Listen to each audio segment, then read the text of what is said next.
존경하는 최은남 위원님, 그리고 오승록 구청장님을 비롯한 관계 공무원 여러분, 다시 뵙게 돼서 반갑습니다. 오늘 저는 아침에 출근을 하면서 보건소 앞 선별진료소에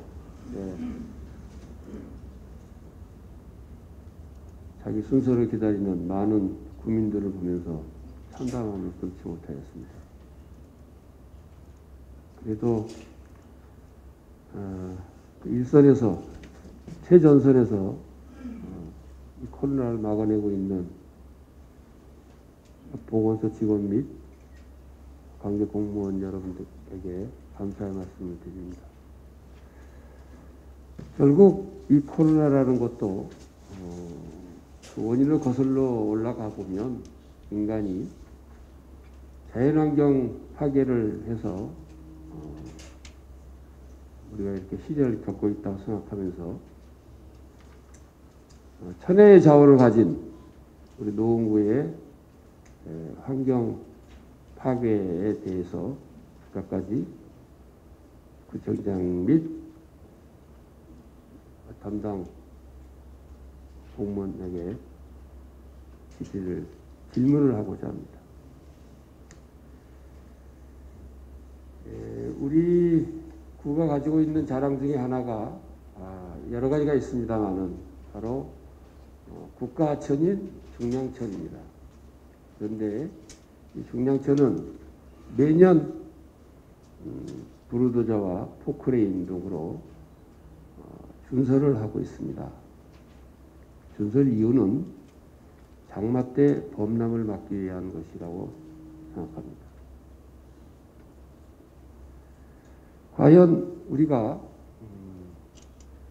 환경을 파괴하면서까지 매년 습관적으로 관례적으로 준설해야 되는지 본의원은 의문을 가지고 있습니다.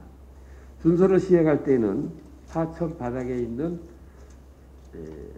수서 식물이나 수서 곤충들이 한꺼번에 사라지게 됩니다. 그러면 수서 곤충은 하천에 사는 물새나 어류들의 먹이가 되는데 수서 곤충이 사라지게 되면 결국에는 새들과 어류들의 개체수가 줄어들면서 하천의 건강성이 떨어진다고 확신합니다.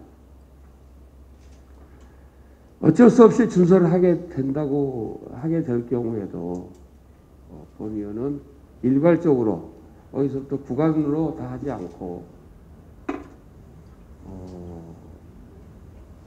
교체 준설을 하거나 또한 아예 준설하지 않는 방안, 그리고 꼭 해야 된다 그러면 몇 구의 사구를 제외해 놓고 하는 방안, 이런 방안을 고민해 봅니다. 여러 의원님께서 보시다시피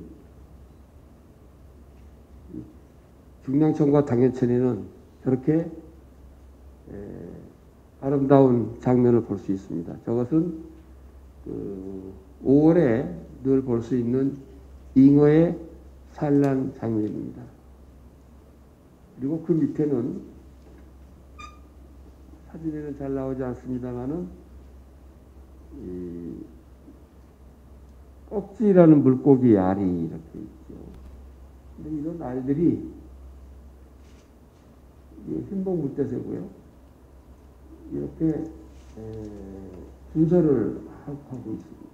그러면 일시에 준설을 하게 되면 그 알들은 다 없어지게 되는 거죠. 이거는 19년 그러면 이 안에 있는 수소 생물, 동물, 어류 다 참혹한 결과를 갖게 되는 것입니다. 자, 흰봉 물대새가 멸종 2급이고요. 그리고 8년 전에 중량천에 표범 장지뱀이 나타났다고 해서 한동안 떠들썩했습니다. 흰봉 물대새 몇 마리, 또 표범 장지뱀 몇 마리가 우리에게 뭐 이렇게 중요할까? 먹고 살기도 힘든데 라고 생각할 수 있습니다. 그러나 우리 인간도 지구의 한 개체라고 생각을 합니다. 과연 우리 인간들이 힘이 있다고 해서 저런 동물들을, 새들을, 물고기를, 그 산란장이나 서식지를 마구 파괴할 수 있는 자기 과이 있을까?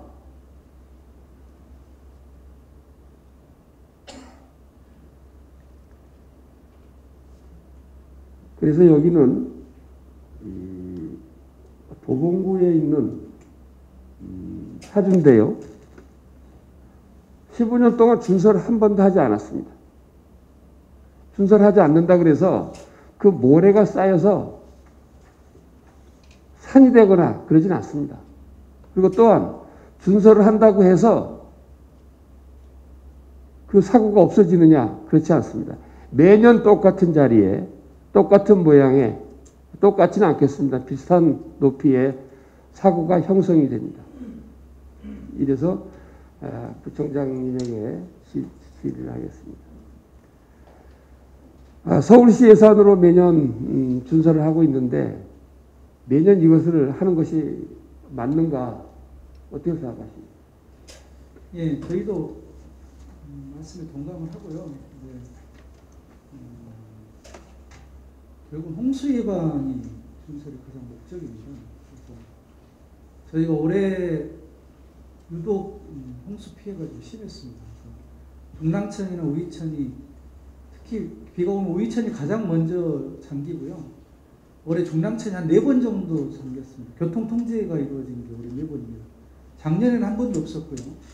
재작년에 한 번 크게 중랑천이 잠겨가지고 월릉교에서 차가 이렇게 물에 잠겨가지고 사망사고도 일어나고 그래서 저희가 월릉교부터 녹천교까지는 노원구가 준설을 관리하고 있고요. 그 다음에 녹천교에서 이제 의정부 시계까지는 도봉구가 관리를 하게끔 서로 역할이 나눠져 있습니다. 그래서 저희도 준설을 안 하고 당연히 생태적인 환경을 유지하는 게 맞다고 봅니다만은 또 만약에 그렇게 해서 모래톱이 쌓이고 가뜩이나 비가 많이 왔을 때도 지금 이렇게 잠겨가지고 굉장히 걱정들을 많이 하고 그러는데 그로 인해서 홍수 피해가 혹시 더 심해졌다거나 예를 들면 뭐 좀 더 넘쳤다거나 이렇게 됐을 때의 어떤 막대한 피해를 또 생각하면 또 준설을 또 안 할 수도 없는 그런 상황인 것 같아서 여러 가지 고민이 많습니다만은 저도 이게 뭐 전문가한테 준설을 해서 꼭 홍수 예방이 일어나냐 뭐 이런 부분에 대해까지 뭐 저희가 깊이 있게 자문을 구하지는 않았습니다만은 뭐 의례적으로 지금 한강 같은 경우도 서울시 한강사업본부에서 매년 준설을 하고 있습니다. 물론 거기도 그렇게 준설하고 나면 한강 하상의 생태계가 다 파괴됨에도 불구하고 매년 이렇게 준설을 했을 때는 그 또한 어찌됐든 홍수 피해 예방 이런 목적이 크기 때문이라고 생각을 하기 때문에요. 일단 이 부분은 어찌됐든 그 토목공학과라든가 그런 토목학회라든가 또 어떤 자연 관련 옛날에 그 4대강 사업할 때 상당히 국가적으로 그런 논쟁이 붙었었는데요. 그런 부분에 대해서 조금 자문을 좀 구해서 판단을 해봐야 되지 않을까. 그리고 상포원 부분은 왜 안 하는지는 저도 이제 처음 알았습니다만은 저렇게 안 하고도 홍수 피해는 없는지 이 부분을 조금 한번 검증을 해서 저렇게 해서 괜찮다고 한다면 다른 부분까지 확대해도 되지 않겠는가라는 생각을 합니다만은 일단은 뭐 좀 전문가의 좀 의견을 좀 더 듣고 판단을 해봐야 될 것 같습니다. 저도 이번에 구정질문을 준비하면서 여러 가지 자료를 봤는데요. 의견이 팽팽하게 맞서 있습니다. 준설을 하지 않아도 된다. 또 준설을 해야 범람을 막는다. 이런 여러 가지 의견이 있는데요. 그렇다 그러면 두 가지를 같이 병행할 수 있는 지혜를 모아본다 그러면 이런 방법은 어떻겠습니까? 노원구에 있는 약 한 47개, 8개 되는 사주 중에서 우리가 관리하고 있는 사주 중에서 가장 그 신봉물대세나 보존 가치가 있는 한 2개 정도의 사주를 가령 월계역 앞에 있는 사주가 있죠. 그 다음에 그 경춘선 철교 아래 그 낙차봉 밑에 사주가 있는데 그 사주는 하필이면 사람들의 접근이 불가능합니다. 그래서 최소한 2개 정도의 사주는 준설을 하지 않고 보호하는 방안은 어떻습니까? 예, 그런 적극적으로 한번 검토를 하겠습니다만, 다만 전제는 그게 홍수 피해 지장을 예방에 지장을 주지 않는 범위 내에서 해야 되는데, 그러니까 이게 홍수 피해가 안 나면 좋은데, 홍수 피해가 한번 나면은 정말 어마어마한 피해입니다. 주민들이 감당해야 될 수익이 훨씬 넘어서는 거기 때문에, 그러니까 자연 환경 보호와 어떤 그런 홍수 예방, 이 부분이 서로 충돌이 생겼을 때 과연 주민들을 설득할 수 있겠느냐에 대한 판단이 필요한 거죠. 본 의원이 제안한 2개의 사구는요. 월계역 앞에 있는 사구는 오히려 그 범람을 좀 막아주는 역할이 있고요. 그 다음에 경춘철교 아래에 있는 그 낙차봉 밑에 있는 사구는 홍수가 나면 덮여버립니다. 방해하지 않는다는 얘기죠. 그래서 그거는 우리는 전문가들이 아니기 때문에 그래서 괜히 그렇게 우리가 상식적으로 판단해가지고 정책 결정을 내리면 미처 우리가 예상치 못한 그런 문제가 터졌을 때 솔직히 뒷감당하기 어렵습니다. 그래서 그거는 좀 전문가들 의견을 좀 듣고 일부는 준설하지 않는 범위로 추진을 하되, 그거는 좀 여러 가지 교차 검증을 통해서 어느 정도 실증된 결과를 가지고 우리가 판단해야 되지 않을까 싶습니다. 제가 여기서 그걸 남기겠다 이러기에는 제가 솔직히 그 부분에 대한 자신이 없습니다. 자, 그러면 정 준설을 해야 된다. 그러면 그 시기라도 조정을 할 수 있습니다.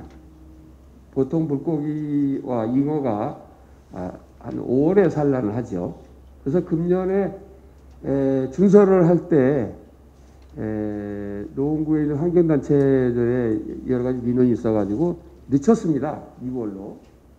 그러니까 근본적인 시각, 환경을 보호한다는 시각이 있으면 그런 시청장님과 집행부의 이 다짐 같은 게 있으면 몇 가지 방법으로도 우리가 자연을 또 환경을 보호할 수 있다고 생각을 합니다. 예, 준설은 어찌됐든 그 비가 홍수가 오기 전에 끝내야 되기 때문에 늦어도 6월을 넘기면은 그건 좀 의미가 없다고 보고요. 왜냐하면 7월, 8월에 올해도 7월, 8월에 무려 4번이나 잠겼기 때문에 그 6월 안에는 끝내야 된다는 그런 좀 부담이 있습니다. 그래서 그런 산란기와 최대한 좀 중복되지 않게. 저는 좀 생각이 다른 게, 청장님, 예전에는 홍수 장마철이 있었습니다. 그런데 기후변화로 인해서 그 장마철이 그 유동적입니다, 굉장히. 그래서 언제부터 언제까지 큰 비가 온다, 라는 공식이 거의 성립되지 않습니다. 아니, 그래도 올해 보면 그 장마가 5월, 4월에 일어나지는 않으니까요. 보통 6월 20일부터 8월 말, 옛날에는 추석 전까지도 이렇게 비가 그렇죠. 올 때도 있어서, 어찌됐든 준설은 그러니까 그런 게 시작되기 전 6월 20일 전에는 저는 6월 20일도 좀 늦다고 봅니다. 6월 초쯤에는 이걸 끝내야 그 다음에 그 홍수에 대비하지 않을까라는 생각이. 근데 하필 그때하고 그 hin복 물대새의 그 산란기하고 좀 겹치는 부분이, 시기가 겹치다 보니까 이제 이런 문제가 발생하는 것 같습니다. 여하튼 그 부분은 저희가 그 환경단체와 좀 협의를 했어요. 일단 그런 관점으로 준설할 때도 행정에 그걸 적용한다는 것만으로도 조금 어쨌든 진보된 생각이라고 생각하고, 그런 문제 제기를 해주셔서 감사하고요. 그 부분은 충분히 감안해가지고 준설 시기도 조정하도록 하겠습니다. 네, 알겠습니다.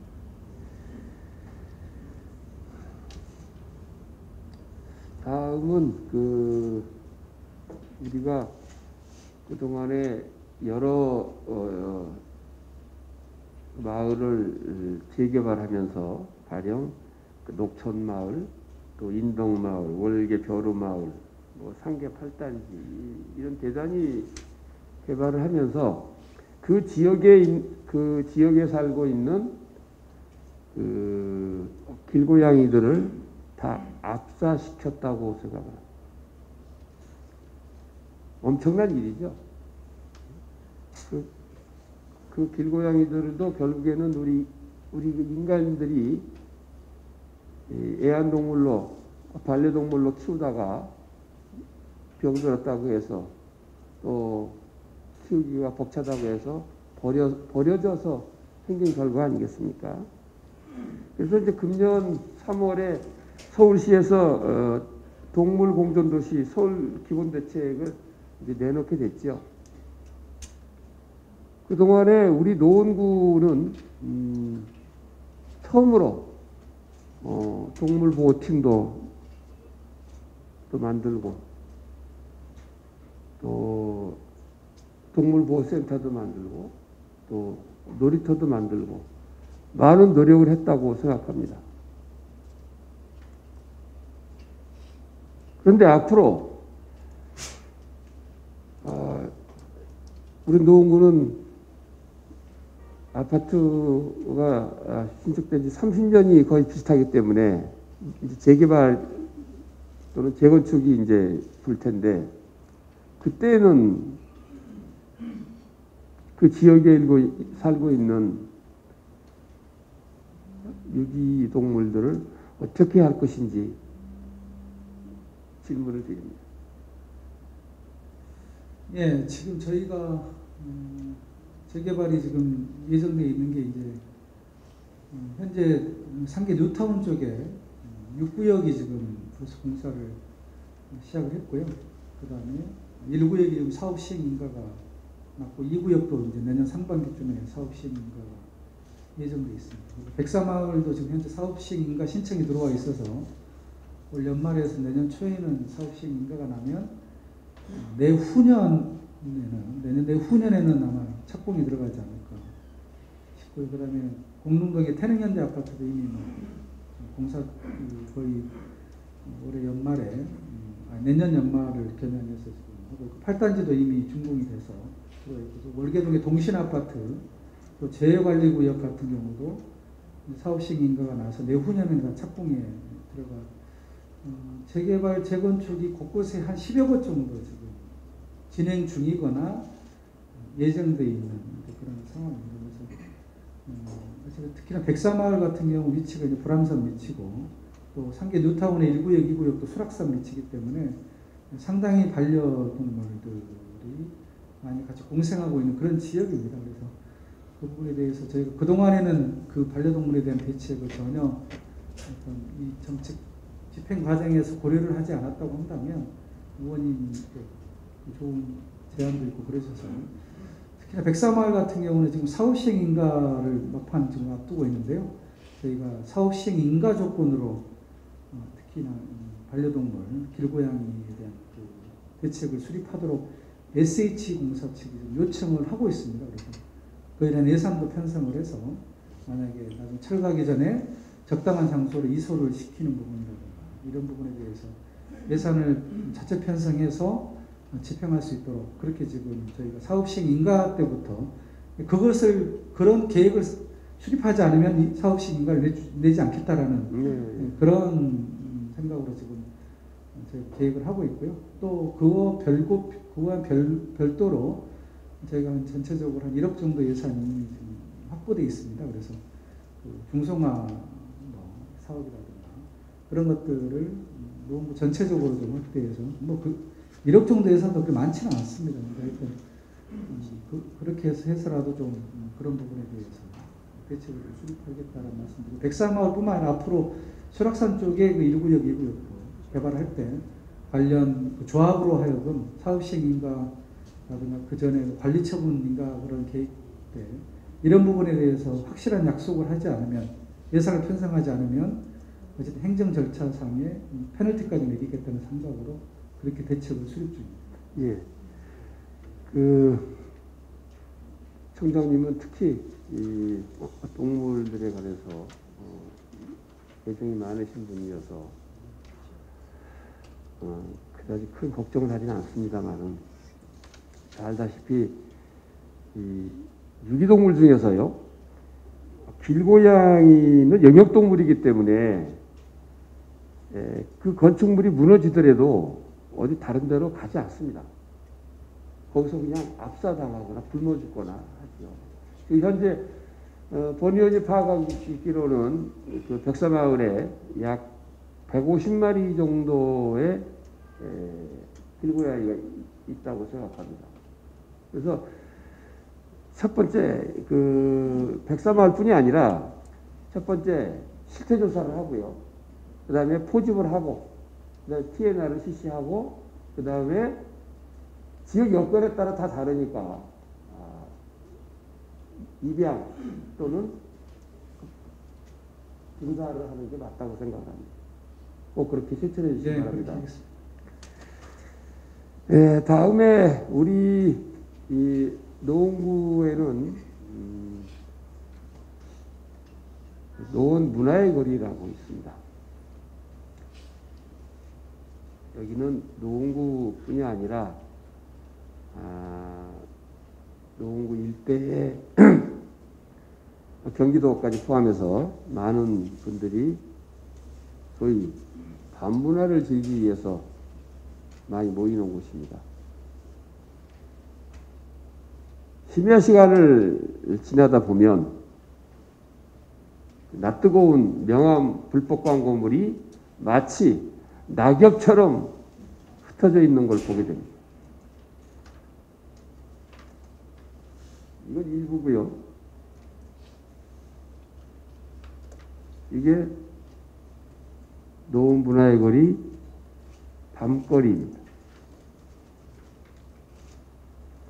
보통 다른 주택가나 상가 같은 경우에는 오토바이가 다니면서 정말로 기술적으로 뿌립니다. 기가 막히게 한 장씩 딱 뿌리는데 우리 노원구는요. 제가 본 바로는 오토바이를 하지 않고 저렇게 사람이 다니면서 한 장씩 뿌리고 있습니다.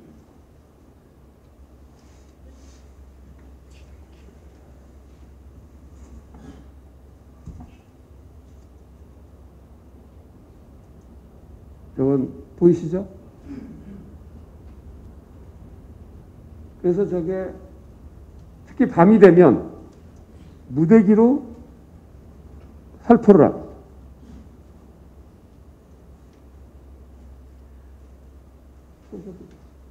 자, 본연이 궁금한 게 왜 저렇게 불법 명함 광고물을 단속을 못하는가? 대포폰이라서 그런가? 그러면 그 업소에 현장에 있을 것 아닙니까? 청장님 밤에 문화의 거리 나가보시고 저 불법 광고물을 보실 때 어떤 생각이 드셨습니까? 예, 문화의 거리는 나가보지는 않았고요. 상계역 거리는 자주 이렇게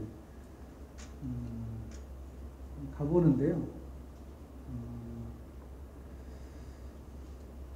저는 이제 이걸 찾아서 신고 이런 것보다 워낙에 그게 이제 쓰레기화 되기 때문에 저걸 어떻게 또 수거하고 거리를 청결하게 할까 이런 그런데 좀 많이 고민을 좀 했던 것 같고요. 청소가 살포를 이겨내지 못합니다. 그건 맞습니다. 그리고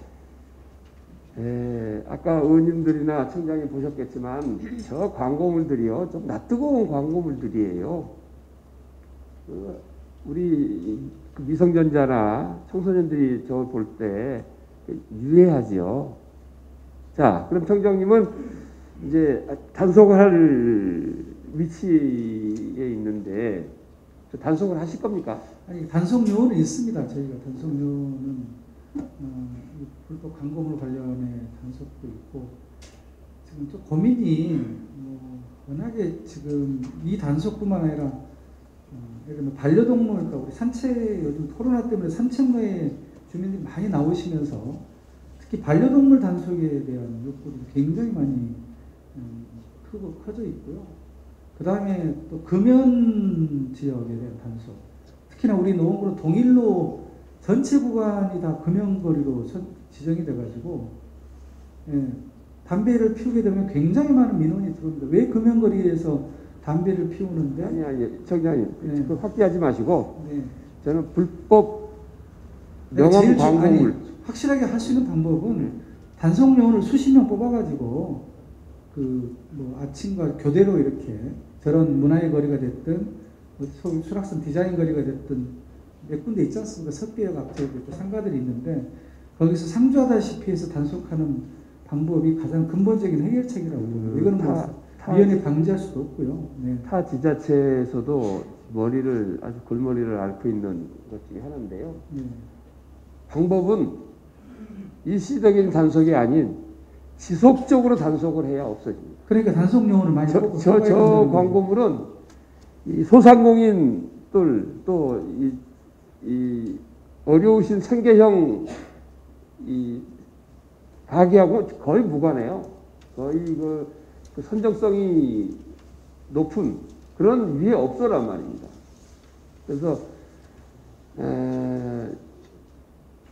새로 그 단속 요원을 뭐 수십 명 뽑아서 될 일은 아닌 것 같고요.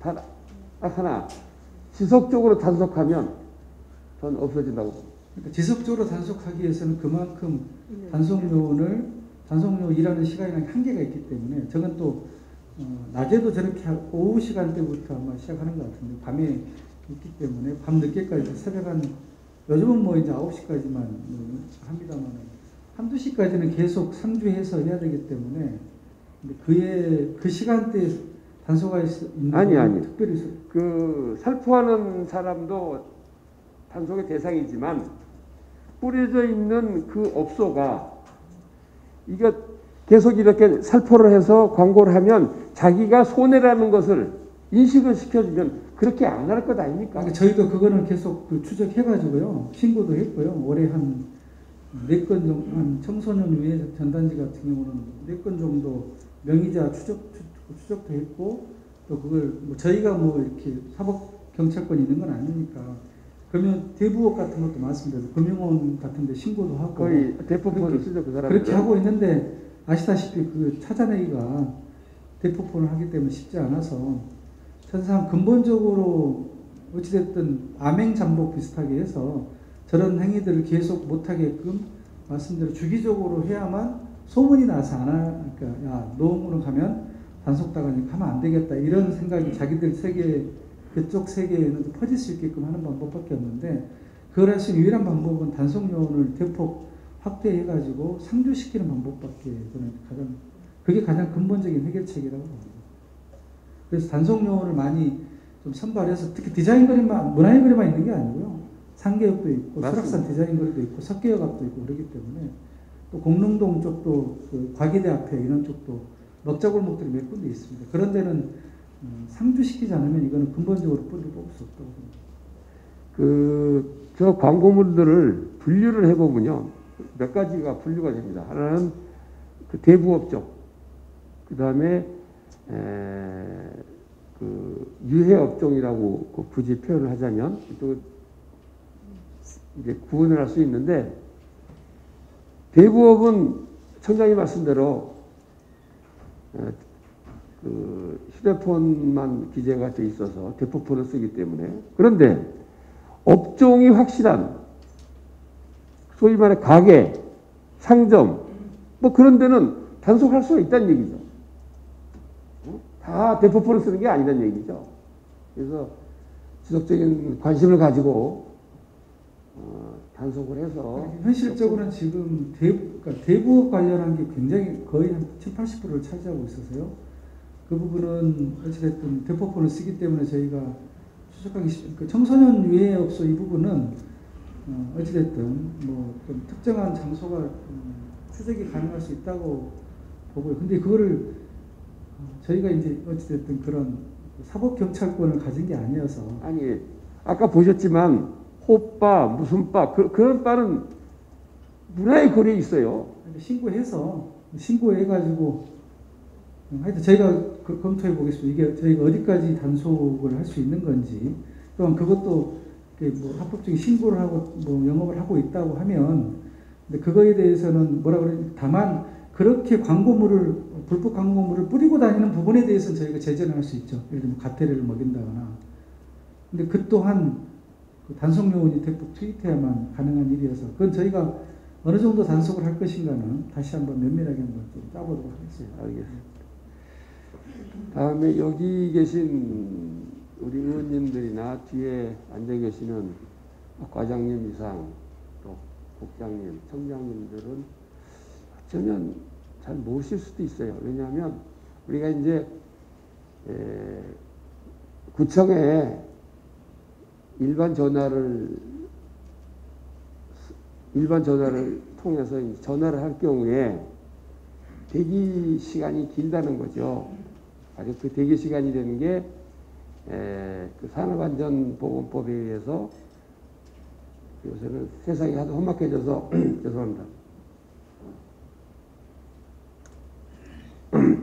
그 담당 공무원에게 욕설을 하거나 험한 말을 하기 때문에 그 녹음할 수 있다라는 공지를 해주는 건데요. 정확하게 제가 시간을 재봤어요. 그랬더니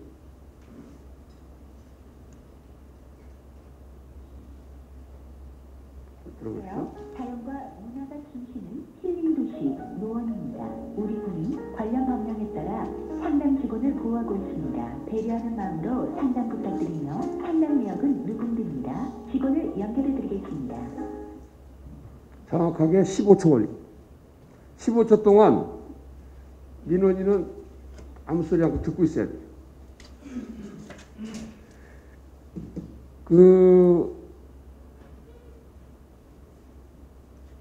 하루 평균 노원구로 걸려오는 여러 가지 민원을 포함한 전화가 약 4,600통 정도 됩니다. 이거를 시간으로 환산해 보고요, 금전적으로 환산해 보면 꽤 큰 금액과 시간이 나옵니다. 어쩔 수 없이 이것이 의무사항은 아니지만 보호해야 한다고 했을 때 그 시간을 15초 너무 길다는 얘기죠. 좀 줄여줄 생각이 있습니다. 네, 좀 줄이겠습니다. 앞에 뭐 자연과문화 이런 거는 빼고요. 다만 이거를 올해 7월부터 시작하려고 했던 이유는 어찌됐든 우리 그 직원들에 대한 그 감정 노동자로서 어찌됐든 너무나 특히 코로나 일이 겹치면서 이제 굉장한 폭언과 욕설 이런 게 그 어느 때보다 굉장히 많이 심해졌습니다. 그러면서 직원들이 받는 어떤 그런 심리적인 고통, 뭐 스트레스 이런 것들이 너무 많이 문제가 제기돼서 봤더니 다른 것도 많이들 도입해서 하고 있어서 그래서 저희가 이 도입을 했는데요. 이렇게 오래 기다린 15초 정도가 그 정도 될 거라고 생각을 못했고요. 그게 길도 간다면 앞에 부분은 조금 축소해서 하면 10초에서 11초 정도 되지 않을까 싶은데 그 정도 핵심적인 내용으로 이 이야기가 녹음된다라는 좀, 그리고 상대방도 누군가의 자식이고 부모일 수 있다라는 이런 마음으로 좀 전화를 하실 때 그런 부분을 좀 배려해 주셨으면 좋겠다라는 마음으로 저희가 도입한 거여서요. 그게 줄이는 데는 크게 문제는 없을 것 같습니다. 네, 알겠습니다. 이상으로 제 구정질을 마치도록 하겠습니다. 긴 시간 동안 경청해 주신 의원님들, 지평부 공무원 여러분께 다시 한번 감사드립니다.